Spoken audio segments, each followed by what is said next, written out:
Usiibe. Kila mtu anaiba, kwa nani asiyejua? Bila kuiba mambo hayaendi. Lazima tupige moja haikai, mbili haikai, tunachanganya. Nitafanya ninavyojua mwenyewe. Usizini. Mungu naye anatubania sana. Yaani mwanamke mmoja maisha yote, maisha yenyewe haya, mwanamke mmoja.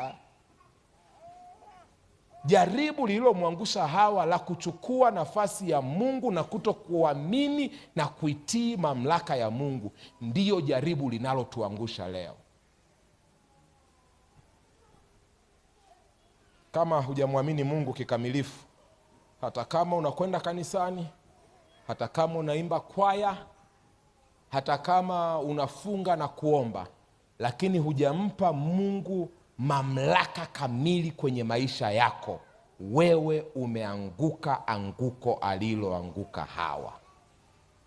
Hawa hakutenda dhambi tu alipokula tunda, alitenda dhambi alipomtilia Mungu mashaka na neno lake. Pale dhambi ikawa imeingia duniani. Warumi sura ya 14 fungu la 23.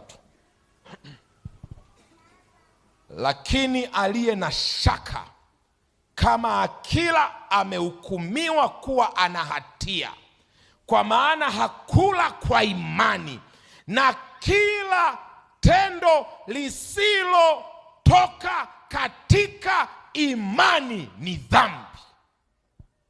The moment hujamwamini Mungu kikamilifu, hata kama unaenda kanisani, unasaidia masikini, lakini hujampa Mungu mamlaka kwenye maisha yako, wewe unaogelea katika dhambi.